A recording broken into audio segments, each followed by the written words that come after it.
So I'm going to tell y'all how you win sole custody against a narcissist in court, guys. I'm telling you this because I won sole custody, guys. I did it. I would tell you how I did it and everything. So we don't go through this. The first thing that I did to win sole custody from a narcissist, I prayed. I'm not gonna lie, I'm a very spiritual person, but I realized that I needed to be as close as I could with God, because I just needed that support spiritually, that help, because narcissists, they come at you. They come at you like animals. They come at you so hard, especially when you're in a legal process in and out of court, which I have been for 18 years, guys. They come with all their games. They're so manipulative and cruel, and you have to, be able to deal with their energy and who they are and how to communicate back with them and not let them drain you, and for yourself to stay focused. So I prayed, I asked God, I don't, I had to keep it really real and go deep with my prayers. I don't know what your intentions are, what you want me to do, but this is too much evil I'm dealing with, because we all know narcissists are very evil, very dark individuals. So I prayed, said, God, if you don't want me to get sole custody, can you do this, or can you do that? If you want me to win, can you provide me with this or whatever, so the courts can see, So the first thing I did was got really deep and I prayed. I cut out anything negative out my life. I don't do drugs anyway, but I'm just letting you guys know that you want to be in a high spiritual place, because you're going to need that support.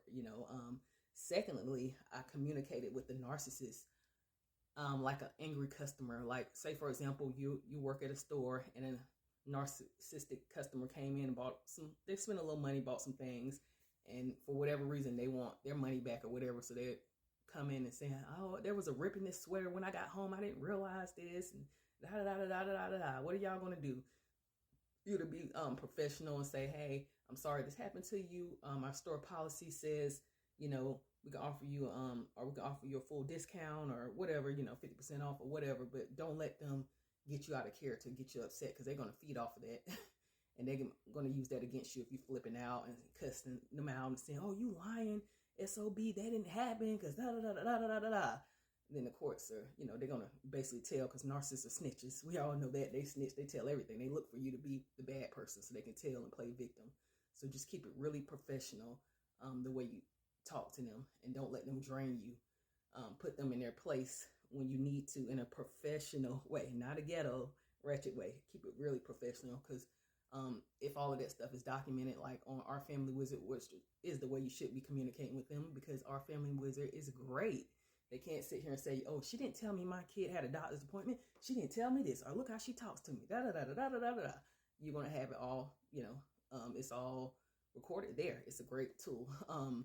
Also, let me throw out there, you want to follow your court order. Your court order is like the Bible. I don't care if the court order is 1 year old, 1 year old, like meaning you went to court last year, or if it's 5 years old, your last court order, you need to follow it. Because, honey, I'm going to tell you, them judges will disrespect you and talk down to you, because that's their Bible. Treat the court order like it's your Bible. Follow it.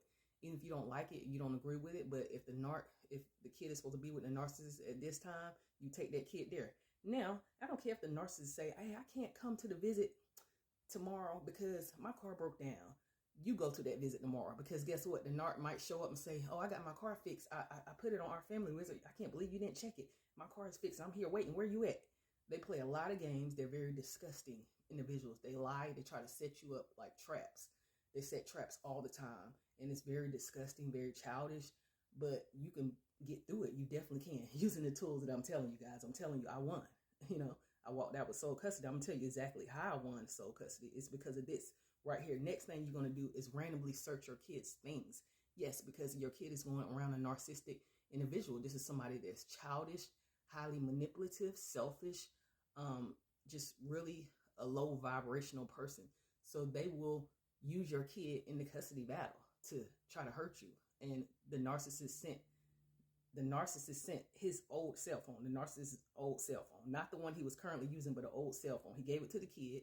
I didn't know. My kid already has a cell phone at my house, right? So this cell phone came in like a secret weapon into my house, and my kid used this cell phone to go through my personal cell phone and was trying to take it. Well, that took screenshots of, my personal stuff in my own cell phone for the narcissist.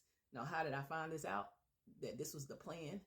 through prayer, being awakened, and just by the grace of God, and just randomly searching my kid's thing, his room. I would have never found that out if I didn't randomly just stay on point, because narcissists are, they love the legal system. It's the devil's playground for them. They like to play, like to lie, like to set you up. They're looking for power, control, and to hurt you and punish you by winning custody or trying to beat you down in court. So anything that's coming in your house, which is your kid, that's the item that's coming in your house back and forth to the narc. Even if your kid is a good kid and really not on the narcissist side, you still got to be on them, because the narcissists are disgusting. They would probably send a recorder to see what y'all talking about, put something in trackers in the kid's book bag. They are really disgusting individuals, and they love spying on you and figuring out what you're doing in your personal life. And if the kid is pro-narcissist, like my kid was or is, you're going to have to go through the kid's thing and kids' items into their room, randomly check. You don't even have to let them know you're checking things. You better check them, especially if they're disrespecting you and the kid is disrespecting their teachers, which was my kid. He was turned out to be pro-narcissist, and that sometimes it happens. Sometimes it happens to the best of us. It don't matter how good of a parent you are.